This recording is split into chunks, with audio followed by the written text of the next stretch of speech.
When you first came out of the house, do you have to have any adjustment, like being recognised in the street so much? Yeah, it was hectic. Do you have to check yourself so you don't get that big head? Yeah. You got to remember when you get into a situation where you get that 15 seconds of fame, it's the first time that... That's such a common thing with men. They've got this preconceived idea, you can't show that side where you're struggling because it's somewhat of on a failure. Girls, they'll catch up and go have a wine and show their feelings. Guys need to do that as well. Your wife's left you, taking the kids, you're an absolute mess, and there's hundreds of thousands of blokes that can tell you how they dealt with it. Yeah, you go see a shrink and they've got their tie on and stuff, but they haven't lived that experience. Mate, you need to pick up because there's a lot of people depending on you. And if you go off and think stupid stuff, then you've got to think about all the people you're going to be leaving behind. Welcome to the Better Bloke Podcast. I'm Matty. I'm Rob. And we're just a pair of average blokes on a mission to try and be a little bit less average. We're going to speak about all things highs and lows of what it feels like to be a bloke, plus speak to some legends along the way about what it takes to be a better bloke. Let's get stuck in. Welcome back, guys, to the Better Bloke Podcast, where we're talking with Big Trev. How we doing? How you going? Good. Hey. Really good. You rose to, I guess, some sort of infamy about 2 decades ago now. Oh, yeah. It'll be 20 years now. We just had a reunion for Big Brother. That was way back in 2004. And we just had our reunion this year. It was in Sydney. Everybody turned up. So it was freaking awesome. It was good to see the old faces again. Yeah. Do you look back at that time and recognise that guy who won as similar to who you are now? Or has it been such a long time, you've been through so much that you find yourself just being a completely different person? No. If you see me back then and see me now, there's no difference whatsoever. I've just gotten fatter and older and greyer. That's about it. Do you reckon that's the reason why, because you were so authentic back then, that Australia fell in love with you essentially? Yeah, I think so, because I don't change. Like when you get people on reality TV, sometimes they change a little bit because so many cameras are on them and they're thinking for the future, jobs afterwards. Where I literally had a to-do list and I wrote 18 things on there and one was to get on Big Brother. Another one was to win $1 million. So I just was marking them off as I went along. So yeah, I just wanted to go on there just for the experience and everything. So that to-do list you're talking about, so that was essentially kind of like manifesting. Yeah. How old were you when you wrote that? I was, I can't even remember. It was 2002 when I wrote it. So I moved up here from Broken Hill in 2001. Wrote that in 2002 when we just moved into our unit, and all we had was a mattress and a telly. And then I went, I'll just write a to-do list in 2002, wrote them all off. Another one was to climb Mount Warning, but you can't do that now. And the other ones were just to buy a house and start a family and stuff. So it was like a to-do list in a sense, but it was like for your life. Yeah. And I still manifest things now. And anybody that wants to try and manifest something, if you write it down, and I had it in my wallet for ages, I had to get it photocopied and then laminated because it was just falling apart. But yeah, it just works something shocking. So I don't know why, but it just does. For you to do a list all the way back then, it's a very cool thing to do now. Because you've got the likes, Gary Vee, Alex Hormozi, all these big wellness, mindful, I guess, bro culture guys. Essentially, they're like, do this, this, and this. Yeah. You didn't have those guys back then. I was bored. I was literally bored. My wife was working at Twin Towns, and and I just sat there, had a pen, had a paper, and I went, I'll just write a to-do list. And then I chucked to win $1 million on there, and I thought, the only way I'm going to win that is lotto. So I just chucked it out there. Just, you always put a list up of things that you want to do and aspire to, and then it was just weird because I remember we were living in Benora Point, sitting down, and just after Big Brother, everything was settling down a bit, and then my wife comes out, look at this list, looked at it, and I was like, geez, there's $1 million on there as well. So I got to mark it off. It was great. That's so good. That's wild. Yeah. Because that seems like we tell guys when you're setting goals and stuff. Yeah, aim high, aim for the stars. Oh yeah, you have to. But keep it somewhat reasonable so you don't do yourself dirty. Yeah. That's to win $1 million is almost unfathomable. Ludicrous. Yeah.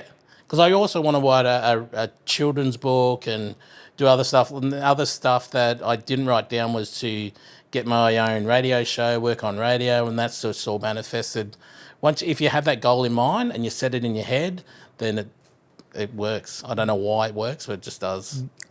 From writing that list to winning Big Brother and the cash, was that something that solidified that it works early? Because you hadn't really proved that out to yourself before that? Yeah, I like I said, I have no idea. I was bored. I had a piece of paper, I had a pen, I had no thoughts, and I was just writing just random stuff. How many off that 18 have you marked off? Do you know the number? 14, 15 maybe? Anybody that wants to write a list, do it. It for some reason, I don't know how it works, it just manifests and then away you go. I think it starts by putting it on paper, Yeah. brings it into the world. Yeah, and So- then you have it in your head all the time, and you come back and look at it, every now and again. I had it in my wallet, I'd open it up, go, oh yeah, cool, no worries, and then put it back in my wallet. Then I took it out because I had a new wallet, and then I put it in a little box, and that's where I was keeping all my stuff, from my dad and my mum and stuff, and it was just in there. But it's still in my head every now and again, I've still got to do that. Yeah.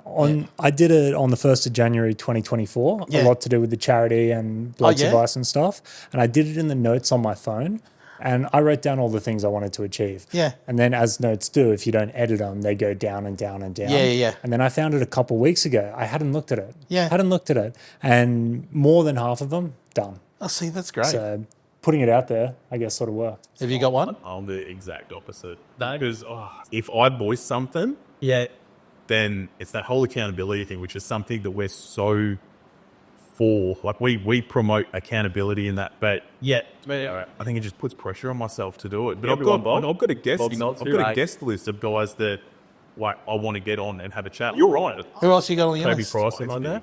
Is it? I don't have my phone here because I get distracted. Can you remember any? We want Volkanovski. Yep, we want Bolt. Oh, yeah, he'd be great. I think that'd be a great one because he really cares for this sort of stuff. Yeah. Toby Price is on there. Yep. I want Robert Irwin. Robert Irwin, that'd be great. I think it'd be a great chat. Well, that's what I want to try and do, get on to I'm a Celeb, maybe next year or the year after, because I think it looks fun. Because you don't have to change, you just have to be yourself. You're out there just having a bit of fun out there. It's you're a lovable bloke just as you are. Yeah, well, hopefully. But my wife says if you go on there and you have to do the food challenge, I'll just send in a banana because I can't You can't eat. stuff Oh, that. no. You just be. Yeah. You can either have this cow's anus or a banana. I'll have the cow's anus. Yeah. Yeah, there's no way. No way you eat a banana. No, You shouldn't put that out publicly. I just can't. I can have banana smoothies or banana bread. Is it the texture that... Oh, there's the texture and just I just don't like it. So there's a trick that if you're eating bananas in front of the boys, you have to hold it sideways and you eat it. Yeah, I've seen someone do that. I don't know why they do that. I think it's an uncomfortable thing. Oh, okay. Eating Yeah. it, Yeah. yeah. I thought the rule was no eye contact with another bloke while eating a banana. Yeah, while eating banana. You mentioned that you like the idea of I'm a celebrity, get me out of here, because you'd get to be yourself. Yeah. Now, being in mainstream media, you kind of have to deal with, to a degree, there's got to be a character because it's a little bit of a performance. Yeah. But you have a larger than life character, so Yeah. you can kind of lean on that. Well, I think that's why our show is so unique and so special because there's Moira who's been in the radio business for ages and she never changes. What you see is what you get. Same with Ben who does our paneling. What you see is what you get, and that's the same with me. So we're all comfortable around each other, and then we'll have our off jokes and funny little things and quirks, but it just works and it's really good. But you'll get other radio shows over in Sydney or Melbourne. You can tell there's no really friendship there, but we catch up and have drinks and catch up during the holidays and stuff. And yeah, it's like you and your mates just chilling out and having a chat like you do here. It's just perfect. That relatability sort of family Yeah. type thing. And when you've been friends for a long time, you get to see and just get help on air and off air. Like off air, they might have a bit of troubles and you can have a chat through it. And then it just works on air because you're comfortable with each other. I think that's the way. I think that speaks to your authenticity. So that probably shined through in the Big Brother days as well. Yeah. You were just you on or off the air, no matter what. But that's something a lot of guys kind of have a bit of an issue with doing. They have trouble with it. I know some of my friends, we're all comfortable around each other. We've got a close-knit group around there. There's around about 9 of us, and none of us change. And then you can tell when someone new or we're in a different surroundings, we change a little bit, but then we get brought back into normality when everything's all good. So it's that confidence and you know that everybody's backing you up.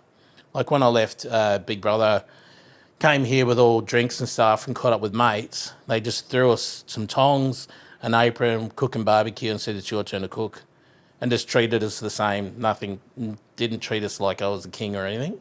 This was straight after winning. I just started cooking and handing out food to people. It was great. But nothing keeps you humble like a good group of mates. Oh, yes, that's the best thing. If you got a good core group of mates and people that you work with that bring you back down to earth, then you're fine. You're fine for the rest of your life. Since we've been doing this and we're starting to get out there more, and especially this one coming in with the ads for the blokes advice stuff, I'll get messages left, right, and center, and they're like, "Oh, I've seen you here," from like all these random people, and then my mates always hand shit on me. Yes, and it's I'm great. like, hey, thanks. Yeah. For bringing me back down. Yeah. So It's like like- good though. Like Yeah, banter between the boys and Nate. So We had a guy come over and do some pest control, and then I opened up the door and hello, and he goes, "Oh, I saw you on the bus." I went, "Cool, awesome. Come inside and spray the cockroaches. Thanks." So you've obviously been like famous or well known Yeah, for a yeah. while now. Yeah. When you first came out of the house, was outside of your group of mates, did you have to have any adjustment, like being recognized in the street so much? And all Yeah, that? it was hectic. I was back for about a week and a half. I thought I'll go get some milk and some cereal. Took me 3.5 hours just to walk down to the shop and come back. My wife walked past me, grabbed the milk and cereal, waved to me, and then went back home. And I was sitting there signing, taking photos with kids. It was hectic. Do you have to like check yourself so you don't get that big head? Like, Yeah. But you got to remember, like, when you get into a situation where you get that 15 seconds of fame, it's the first time that person's seeing you, so you've got to remember their experience. And it might be the 100th time that day that it's happening, so you've just got to keep that frame of mind that be nice, be you, be humble, sign whatever you got to do, have a smile, have a chat, and then go on your way. Because if you're a prick and go, no photos today, then you're just going to come off like a dickhead. Yeah. do you find that sometimes, because it's such a common thing to just be socially tapped, where some days you're just like, I can't get with people. Yeah. Have you had any days where you've felt like that and then someone's come up to you and you're just like, I really need to put on a great face here and be like, Yeah, how's it going? Yeah, it happens all the time. Like, I don't like talking in front of crowds. Like MC work, I can't do that. Like, I did some stuff for the Titans where I was on the field and it was like nerve-wracking. My anxieties were playing up, but it was something that I had to face and do. It's sort of like I hate deep water and the ocean, but you have to, if someone says, come on the boat and come for a fish, you just have to suck it up and do it. But yeah, emceeing, I hated it. That's why I get Moira, can you have a chat? And I'll just sit there and be the dickhead at the back. Do you have any like little triggers that you find when you just say like that for speaking at a Titans gig? Yeah. You know you have to get there. Yeah. You know you hate it. Yeah. And you're like, oh shit. Yeah. Oh, yeah. I'm packing so hard right now. Like, what do you do to go through that? I just breathe. You just got to breathe and go, it's going to be all right. And you got to calm yourself down. The first time that we walked out the field and went, oh my God. And they go, and you've done this before, haven't you? I went, yeah, of course I've done this before. This is great. This is going to be awesome. And the first time you get the microphone and you're standing in front of people, they give you a script. And I was just absolutely sweating and I was breathing heavy. And they're going, you all right? And I said, yeah, I'm all good. And just took it back and like breathed in through my nose, did some exercise and went, okay, this is good. It's all good. And then once the camera started rolling and I could be myself, I just said, be myself in my head. And then, yeah, it was fine. Once you can do that, like it takes like anything with fear. You just got to go, if it's going to hurt you, it's going to hurt you. You just got to accept for what it is and then just push on through. It's like life, really. You just got to push on through. Your career has sort of, I guess, jumped around through a whole bunch of stuff. So you've probably had to face those experiences of doing something new, like a lot of times. Yeah. Has there been any notable sort of moments, like first time on air when you started radio? Or Yeah. First time I went on air, I went into the bathroom and had a bit of a cry because I was just freaking out. Then come out, splashed the water on my face, came outside and went, and they went, you all right? Yeah, I'm good. And then that's the one time I can remember. And then there was other times that I didn't have enough to talk about on air, which is a common thing. But yeah, My life, yeah. Lean on that. yeah, that's what I had to do. But there's some times when you can't lean on that person so much, and Maura is good for that because she'll help you. She's like my little sister, so it's good if you know that. And she's the same way with me, like in life in general, on outside and during on air. But yeah, there's different times I can pick where even playing soccer and stuff, I didn't think I was good enough to play. And then got out and thinking, yeah, I'm used to this. And then you just got to get that frame of mind, bang, I can do this, and away you go. And that's what I try and teach my kids. Put yourself out there. If nothing eventuates from it, you can always come home because there's a safe place at home. I think it's such a common thing that you said was your first time behind the rag. You went in the toilet, you had been crying. Yeah. And then you asked, oh, you okay? And you're like, yeah, everything's fine. Yeah. Such a common thing. You're always like, everything's not fine. Yeah. Like, I'm falling apart. So I'm just going to put on the brave face. Yeah. I'm just going to just get it done. But the whole thing is I was fine. I was just stirring myself up. So I was just stirring the anxiety up. And then when I came out, they go, like you said, are you fine? And I wasn't fine. But in my head, when I think back, I was fine. You were good. It's just your head playing tricks on you, and your anxieties. Just you were talking yourself out of it, and you should have been talking yourself into it and having more fun with it. And if something can go wrong, where everyone's head goes, something can also go right. Yeah. But we all go straight to the bed. Yeah, but everything goes, since 3 years ago, everything's been going right. We just, I don't know what we do on air, but it's just working, and we just plod along and keep going. An interesting take. Anxiety and excitement are essentially the same feeling. Yeah. But it's the framing that you put on it. Yeah. So if you feel really excited to go out and do something, it's much the same feeling as being anxious, but it's positive versus negative. Yeah. So it's it's so weird. But yeah, I can see where you get that from. I had this chat with Jess and a few of the girls the other night that it's so that like they were explaining anxiety, and they're like, oh, it's that feeling you get hit, and I'm like, that's like an adrenaline rush. Yeah. I love that feeling. And Yeah. they're all like, that's the worst feeling in the world. I'm like, I live for that. Oh, Yeah. I love it. Yeah. It almost gets me off. It's so good. Yeah. Oh yeah, I can see that. You can it's fear. Like I got to fly a plane for the Pacific Air Show, and I was like going, oh, if something goes wrong here, and they let me fly the plane, and it was like that. The adrenaline was just pumping, and I got out, and I was going, holy crap, I just did that, and it was like fine. And then the time I was in the toilet, the adrenaline rush, but it was more fear than anything else. But then I think back at the plane, that was fear too, but it was more excitement. It's the excitement and fear mixed in together. It depends on the circumstances. Yeah, it does. Yeah, how you perceive that feeling. Yeah. And you've just got to remember just to calm down, take a breath, and just take it as it is. And all three of us, when we're talking about it, it's the feeling before we actually do the thing. Yeah. I think where it becomes a problem is when it stops people doing the thing. Yeah. So that's when, they'd call it crippling anxiety, because it stops you moving forward and doing that. Yeah. So that's probably where guys might run into a bit of strife. Oh, yeah. It It's like I stops jumped them. out of a plane, and it was like that crippling feeling of parachute's not going to open, or something's going to happen, but I was up there. Once I was up there, I said, well, I can't back out of it now. But the adrenaline was just pumping through. Once you put yourself in the situation, and then I sit there and go, okay, can't get out of this now. This is what's happening. Bang, go and do it. And then that's it. Just do it. Yeah, just do it. Just do it. I'm still walking around, so it's good. It's worked out so far. Yeah, it's going good. So we were having a bit of a laugh before we started rolling on all some very blokey shit. We were talking about sticks that was shaped in the shape of guns. Yeah. So you're a blokey guy, Yeah. right? Would you say you're sort of like on that traditional how blokes yarn and have a laugh and Yeah, because I grew up, when was I born? I was born in 1973. So I grew up in the era where you got to hold in your feelings, and you weren't allowed to talk about, being sad and stuff. But then as I've grown older, I've got mates who talk about their feelings a little bit more, but still are blokey blokes, and we like playing Xbox, and most of them are, all of my mates are like hardworking, like Tyler's, and they work in, one's a parole officer and stuff. But yeah, it's kind of hard to express your feelings when I was younger, because you weren't allowed to do anything like that. Because my dad grew up and he was like a bush guy and worked on the roads, and it's all, and his mates, I can remember his mates being around singlets and smoking outside, and we all just be sitting there and they'd be swearing and carrying on, telling us to go grab them a beer and stuff.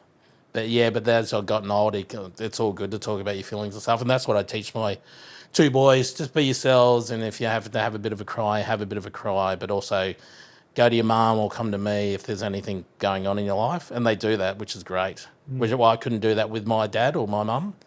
Yeah. As times have changed, Yeah. so now blokes, obviously we can talk about stuff. Yeah. But there's still, we think, an importance in being a bloke and being a man. Oh, yeah. How are you dealing with like teaching your young kids the two sides of it differently to what your dad did? I think just being present, being in the moment. Anytime they want anything or need to be picked up, we're there just to go drive over and pick them up. Because my dad left when I was quite young and remarried and stuff. So he wasn't really present in there. Didn't have my first drink with him and stuff. So talking about all those important things about looking after yourself, drinking at the right age, just looking out for your mates. Every night when my eldest goes out and hangs out with his mates, all we just tell him is be safe, give us a text, and we always say I love you, which I didn't say much when I was growing up. Say it lots now, but we never used to say it when we were younger. And the boys say I love you back. And that's the one thing that makes them comfortable. If they can come over and give us a hug, doesn't matter what age they are. And that's the best thing about it. If you teach them those core elements of just telling the person that you know or you really care for, that you love them, you're always going to be there. And they tell us, one of my mates is having a bit of trouble, then give them a call. We contact each other on Snapchat. Don't do that. Give them a call. It's the best way to do it. Just dial the number. And I tell my youngest one that. They're all on those Snapchats and different social medias. So I'll just text him. I said, no, you could call him. It's the best way. I don't think many people do that anymore. Call. And yet the younger generation they don't call up their mates and have a bit of a chat. It's all just texting and stuff. You lose so much in text. Oh, yeah. So much. So much crank text just doesn't get said via a text message like it does when you're speaking. And you can't hear the tone in their voice. Once you hear the tone in their voice, you can pick up something straight away on let's go and catch up for a coffee or let's go for a bike ride. And that's the best thing about it. And my youngest, he loves going on his bike rides now and gets hang out with his mates. And I said, that's the best thing. So, yeah, a lot gets lost on texts because you don't hear that tone or anything. Well, I think that's good that, everything you said just then, it resonates with me pretty hard. Where we did an episode a little while back where Matty sort of got to dig deep with me. Yeah. And a lot of what you just said was very, very similar. Yeah. I was thinking that. I'm like, you guys are the same person. Fuck. It's a different tone. I tell my kids every morning, I love you. Every night. Oh, you have to. Yeah. But then, I can't remember the last time me and Mum said it to each other. It's No. one of those things that, just we don't really say it. But I consciously I don't have to remind myself, but I consciously make myself say it to the kids. Yeah. Every single day, so I'll never. Not that I would think they'd ever forget it. Yeah. Yes. But they remember it. I can remember the first time I actually said it to my mum and we actually knew that I said it. My grandmother passed away and she was really upset. Told her I loved her, and that was I can clearly remember that was pretty much the first time it actually resonated with me that those three words mean quite a lot. So that's what we just say to our boys. We have our jokes every now and again, and they do give us the shits, but yeah, we love them to death. But then you've got to teach them those core values of just family and friends and just being that person, that sounding board for other people, because everybody needs someone to, listen to. So, yeah, it's great. I think that's something that's, as much as everyone is open with communication and all that sort of stuff now these days, Yeah. it's those old school values that yeah. aren't being And carried it's forward lost. as much. Yeah, those old school values are lost with social media because you're seeing all these people on different social, media and influencers and stuff. Some are great, but some are you sitting there going, what do you like? And then you see them away from the camera and going, that's not the person you are. You're just showing them, once they take the veil away, you're going, you're totally different to what you... Yeah. That's what they say to me. You're a dickhead. Yeah. And on air, you're a dickhead. Yeah. Yeah, at least you're authentic all the way through. I'm an authentic dickhead. Some guys do I'm the trademarking character that thing. T-shirt anyway too. Authentic dickhead. Yeah. Yeah. I've noticed for the last couple of years, me and my boys say I love you to each other, Yeah. just like on the phone when we're ending out. Yeah. And then I can't remember the crew that did it but there was a social media thing going viral. It was a bunch of, I think they were Kiwi lads, or Islander boys, and they were calling up their mates and telling them, I love you. Yeah. And all their mates are like, what's wrong, bro? Yeah. What's going on? And they were freaking that's out the because it best was thing. so out of context. Yeah. But bringing that to light, it was such a feel-good video. Yeah. Oh, yeah, it was fucking But awesome. I consciously do that as well. Like, ring mates that I haven't spoken to for a while, and I'll ring them like when I'm driving home just to check in with them to see they're all right. They won't ring me, but I'll ring them. But then you get the occasional ones that'll ring you back. I've got a mate that, well, like that core group of mates, the 9 of us, that ring each other all the time. And I've got one guy that rings us every Tuesday or Wednesday just for a bit of a chat. And yeah, it goes for like 5 minutes, not even that. And then he goes, cool, all right, love you, I'll see you later. And then bang, he's gone. He doesn't work or anything, but yeah, he just needs to check in. And he checks in with everybody else to see how they're going, leaves a message, and then, but yeah, it's lost within that social media where people don't have that connection anymore. I think because everyone feels like they're so connected because of social media. Like, Yeah. I don't need to check in first thing. I don't need like, oh, I've seen them. I've seen them, yeah. Yeah. Oh no, they're good. It's like, Yeah. no, Well, they're not really you've good. seen what they want you to see. Yeah. They may not be good at all. Yeah. Well, that's the whole thing. You see something on social media, you think, okay, they're all right. And next minute you find out that they're bloody not all right. And they're doing the worst. Or they've lost their mum or their dad. And the last post you saw was like a week ago. So there's that week gap that they might have lost someone that they love. And you don't know what's going on. That's why you should always check in and have a ring and see how things are going. It's the best thing to do. Yeah, I feel that. You feel that? Yeah. Well, because most of what I put on social media is sort of like my work stuff. So Yeah. we're talking about the charity, doing Yeah. that. Been through some big personal stuff in like Yeah. the last year. And because you're not even talking to a lot of these No. people, especially outside of your close-knit circles, Yeah. I'll meet guys I haven't seen for 9 months. Yeah. It's like, what's up? And it's like, oh, everything changed. Yeah. Everything. Totally. Yeah. And they're like, holy shit. Like, But they then you'll get don't those know. mates that you ring constantly all the time and they're up to date with you. Well, But the other ones aren't. it's been even better than that is because you text all the time Yeah. and it's so easy to call and FaceTime and all that. Yeah. You can go so long without actually seeing them. Yeah. And I think in person is incredibly, incredibly important. So Yeah. a couple of my mates, we just have made a conscious effort, like they might be in Melbourne or Cairns. Yeah. If something's like a decent Yeah, break event up, something like that, yeah. it's like, I'm coming. Yeah. I'll You just come go down on the there. weekend. Like we'll just hang out, Yeah. and having that in-person time is We really, do- really powerful. We do that once a year. Like we all just try and catch up. We have a date where it's like July. We go back to my hometown in Broken Hill. If you can make it, you can make it. If you can't, you can check in and just you go down there. It's just one weekend of just going down there.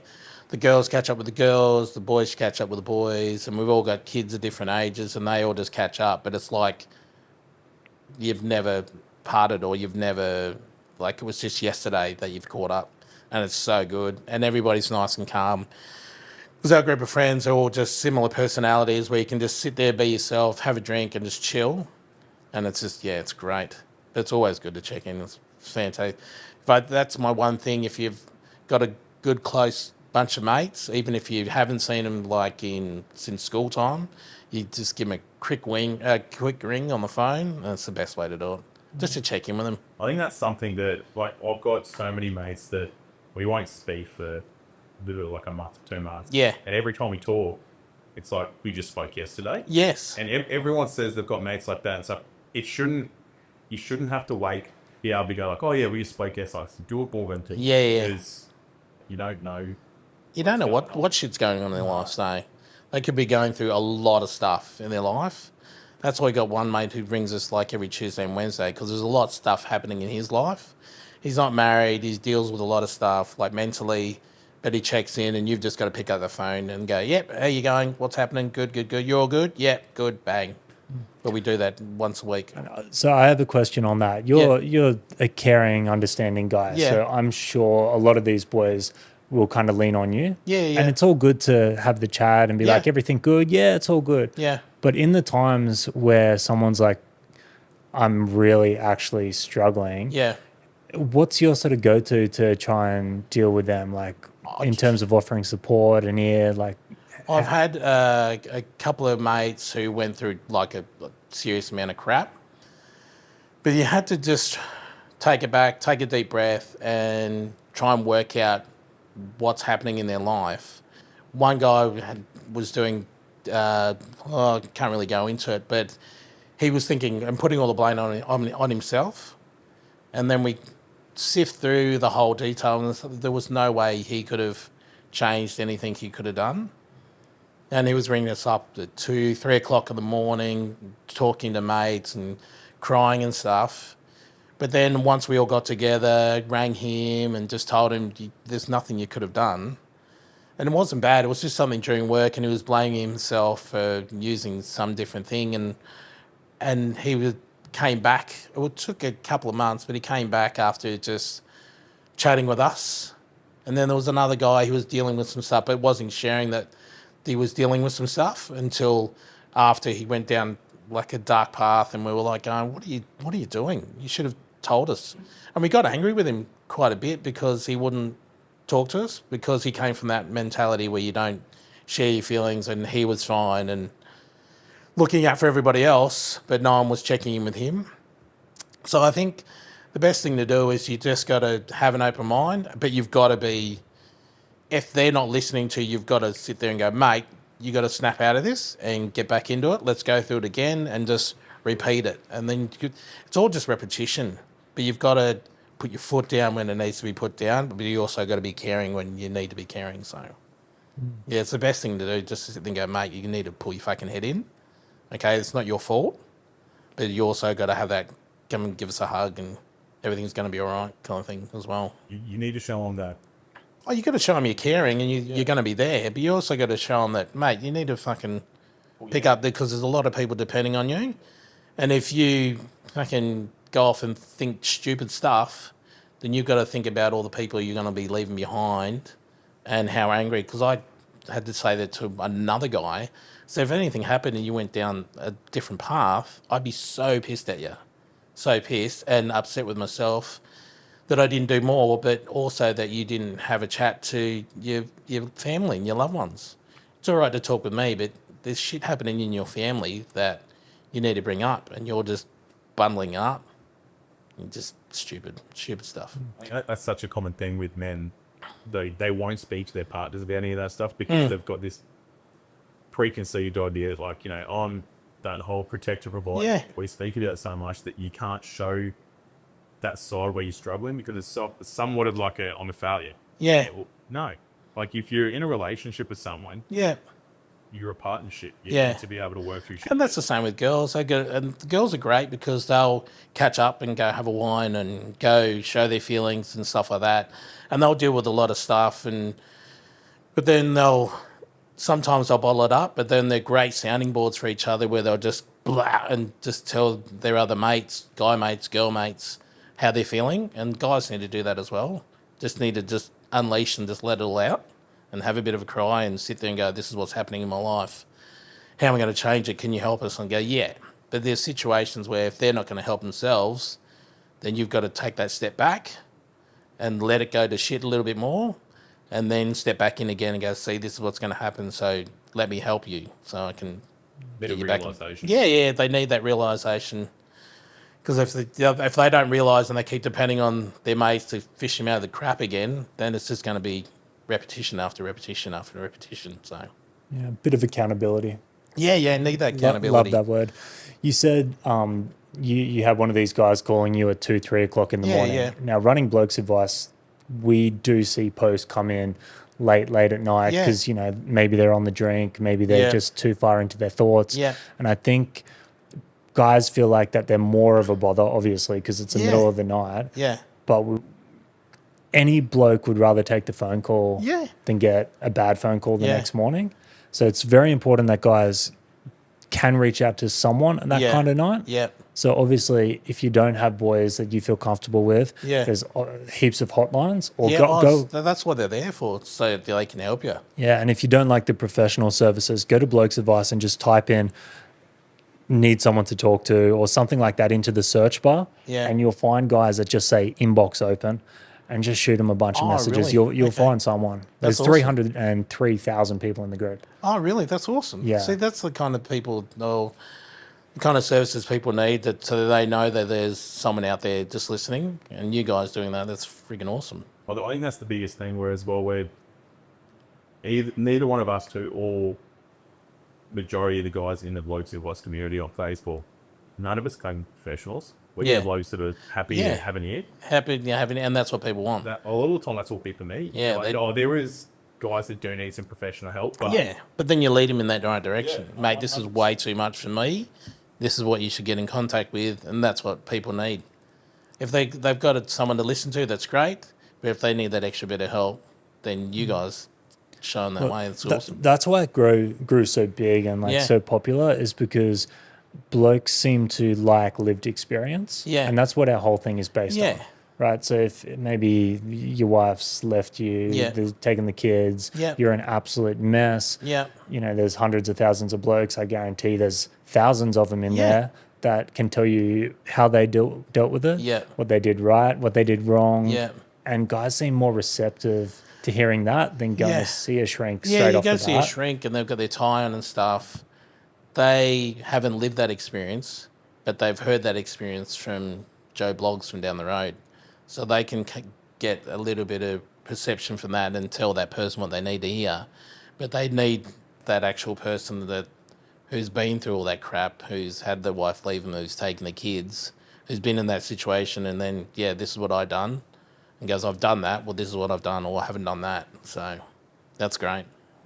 I think that's the biggest thing. It's that whole relatability thing. But even what we tell guys all the time is what works for one person may not necessarily Yeah, it won't for work. you too. Yeah, so yeah. take all the advice that's given on board and just have a chat with someone. But like I mentioned before, a lot of times just they need to know that there's a place that they can reach out Yeah. and that someone's going to be there to listen. Yeah. Even if they don't get given advice, or this is what I did, this is what I did, they just go, oh, that Yeah. just wet me up. Like, Yeah. So That's what they need. just another good thing about BA is that just seeing that other guys have the problem, you feel less alone. Yes. And you're like, if all these other guys have figured out a way to deal There's a with little it, group there that are fills relatable. me up with some hope that I can do it. Yeah. So they might not talk to anyone, they might not comment, they might Yeah. not do anything. No. But the power of seeing that they're not alone is and just also having powerful. that thought in their head and then looking at it, reading it and going, okay, cool, this is how they deal with it.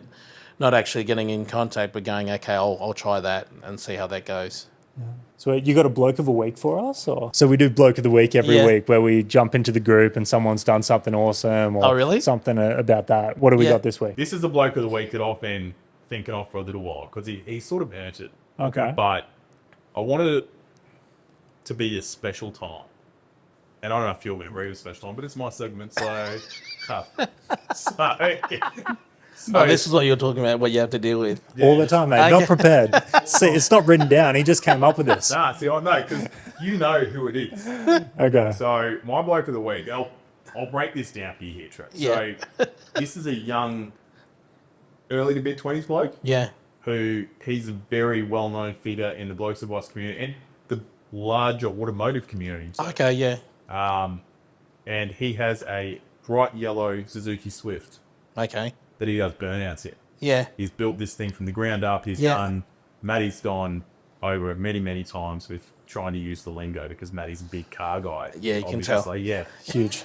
I've had to learn so I can describe what he's done to this Yeah. thing. So, but our bloke of the week this week is Swifty, Mr. Jack. And purely just because of the dedication that he has done. So he works 2 jobs just to be able to afford to do this passion and what he loves. Oh, wow, that's awesome. And like I said, early to mid-20s, and he's Yeah. got this passion and purpose to actually That's good. do that. You So, need it. Yeah, inspiring. A lot of guys in the car scene, you know, Yeah. whatever. It takes a lot of money to run this Oh, stuff. yeah. Millsy, he's driving taxis at night and then staying up even later, early mornings, trying to fabricate this thing himself. Yeah. I mean, he's had to move the firewall back half a meter to fit an LS V8 out of a Commodore. Oh, And really? There we go. That's the car chat. He's practiced it. our listeners know, so I got a lesson. He's all over it. Converted it to rear wheel drive. This thing's making like almost 500 horsepower now. That is in a Swift. excellent. And he's the nicest bloke. Yeah. Positive outlook on life. Yeah. His little slogan is, "What do you like to party? Let's party." Let's party. Yeah. Here to party. Yeah, he to does party. love to party. So because of that, Jack is our bloke of the week. And We'll send some merch your way. So Blokes Advice, T-shirts and hats. I don't know. We'll figure it out, see what you want. probably no stickers. He's already got a fixed sticker across the front of his Yeah, car. you don't you want to mix that up. He could go slapping them on other cars at events, Yeah, but there we'll you go. get that out to you. And then if anyone else wants BA merch, blokesadvice.com. It helps support what we're doing here at the charity and much appreciated. Oh, it's as simple as that. Sweet. Anything else you want to plug before we all get out of good. here? Nah, all good, mate. Yeah, I'm a sweet. celebrity. Get me out of here. Get him on. He doesn't like bananas or deep water. There's plenty to work Yeah, that's with. great. Cheers. I'm glad I mentioned that to you. Awesome. And Thanks. also Edge from Yes. AEW. Next time they're out here. I'm going to go see him. Yeah. Yeah. Sweet. Tick Marks that on off the list. That's probably, that'd be great. So we will drop all your socials down below. Yep. So anyone click on the description down below and you can find Trev's socials. Yep. Jump on. You are all as authentic as you've seen in this. So Well, there you go then. That's good. That's what That's they like. me. We Sorry. try to speak to blokes that are just real, genuine blokes. Done. So no. Find us on all the socials. LinkedIn, Instagram, Facebook, TikTok. He's is winging it, relevant. bro. Winging it. Jump over to betterblokepodcast.org and find out everything that we're doing, including events. He's throwing me. He's looking at me. I had that all sorted too. Sign us out, Rob. They know what to do. Jump over to the website, find what we're doing. What are the socials again? If you want the socials. Yeah, what are they? Better Bloke Project. Oh, okay, cool. Instagram, Facebook, LinkedIn. Done. TikTok. Wherever you can find us. See, there you So there you go. go. See, it was in there. It was in there. You just had to work around. You took the scenic route. I did. Seeing pisses. Yeah, get on that. Yeah, jump on seeing pisses. You're great. All right. As always, be better. So sorted to it. I'm like, all I'm hearing is you just going. Thanks for tuning in to today's episode of Better Bloke. If you got anything out of it, show some love by dropping a 5-star review below. If you want to learn more about everything we're doing, head to the description, hit the links, and follow us on the socials. If you want to learn more about the project, head to betterblokeproject.org.